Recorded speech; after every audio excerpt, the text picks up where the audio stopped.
The wind howled, rain lashed against the old oak trees, lightning illuminated a crumbling sign, barely visible through the downpour. Blackwood Manor, it read, the letters faded and worn, like a forgotten threat. This was the edge of Ashton, a town steeped in whispers and shadows. Beyond this point lay the unknown, shrouded in fear and legend. Ashton was a place of secrets, where the past clung to the present like a shroud. Everyone knew of Blackwood Manor, the grand old house perched precariously on the hill overlooking the town. It was a monument to a bygone era, its once gleaming facade now scarred and weathered, its windows like vacant eyes staring out into the darkness. The Blackwood Manor was more than just an abandoned house. It was a symbol of fear, a place where darkness lingered, and whispers of tragedy echoed through the broken windows. Locals spoke of it in hushed tones, their voices laced with a mixture of fear and morbid fascination. They knew the stories, the chilling tales passed down through generations, tales of the Blackwood family, their wealth, their secrets, and their sudden, tragic demise. Blackwood Manor was once a majestic structure. Now it stood as a skeletal reminder of its former glory. The grand oak doors hung precariously, their iron hinges rusted and groaning with every gust of wind. The once vibrant gardens were now overgrown, a tangled mess of thorns and weeds. The windows, once sparkling clean, were now grimy and covered in cobwebs. Peering inside, one could make out the remnants of a grand life now gone to ruin. A chandelier hung precariously from the ceiling, its crystals dull and covered in dust. A grand piano sat silent, its ivory keys yellowed with age. The air inside was thick with the smell of decay, a pungent mix of mildew, dust, and something else. Something unsettling, something ancient and unknown. Every inch of the house whispered tales of neglect and decay, every creaking floorboard and rustling curtain hinting at unseen presences. The Blackwood Manor was a house trapped in time, frozen in a perpetual state of decay, a physical manifestation of the darkness that clung to the town of Ashton. It was a place where the veil between the living and the dead felt thin, a place where fear was not just a feeling but a tangible presence. Strange occurrences plagued Blackwood Manor.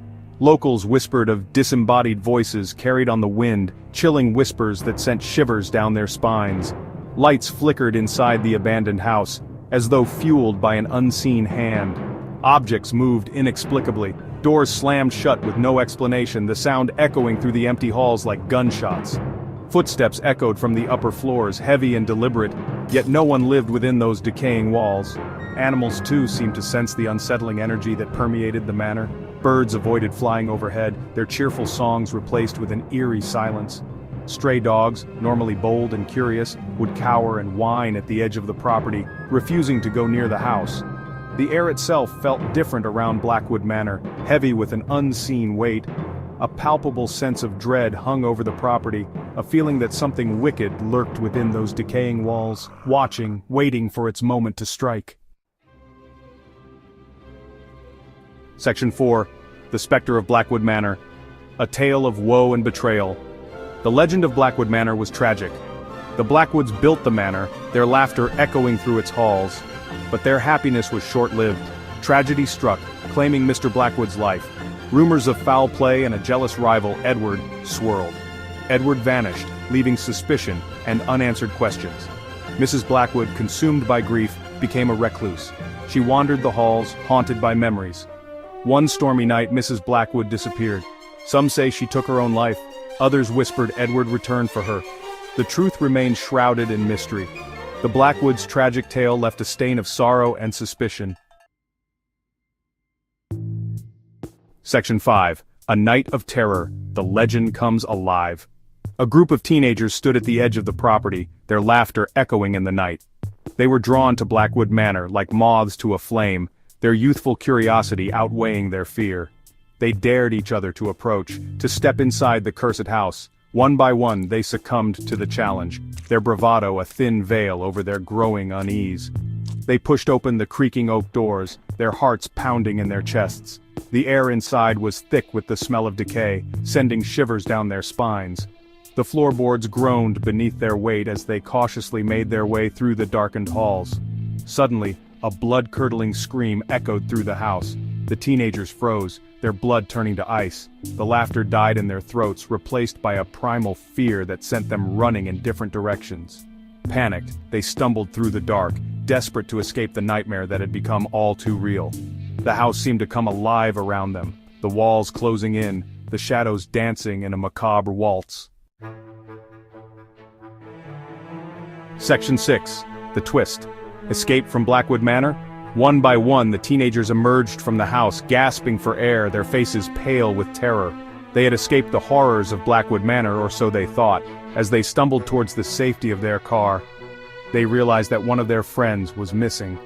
They called out his name, their voices trembling with a mixture of fear and desperation. But there was no answer, only the sound of the wind howling through the trees. Reluctantly they turned back towards the house, their hearts pounding in their chests. They had to find their friend. They searched the house from top to bottom, but he was nowhere to be found.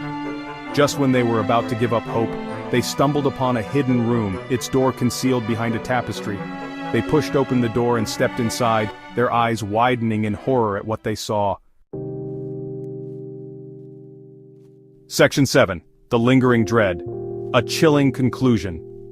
Their friend sat on the floor, his back against the wall, his eyes wide with terror. In his hands he clutched a dusty leather-bound book. He looked up at them, his lips moving but no sound came out. He pointed at the book, his hand trembling uncontrollably. One of the teenagers pried the book from his grasp and opened it. The pages were filled with faded ink, the writing swirling and indecipherable. As they stared at the strange symbols, a cold dread washed over them, and then they understood. Their friend wasn't missing, he wasn't lost, he was gone. The book slipped from their grasp, falling to the floor with a dull thud. They fled Blackwood Manor, their screams echoing in the night, forever haunted by the chilling truth. The house on the hill remained, a silent sentinel shrouded in darkness. The legend of Blackwood Manor lived on, a chilling reminder that some doors are best left unopened and some secrets are better left buried. The wind howled, carrying with it the whispers of the past, a constant reminder that some places are forever marked by tragedy. And in the hearts of those who dared to enter, the fear lingered, a cold and unsettling presence that would never truly disappear.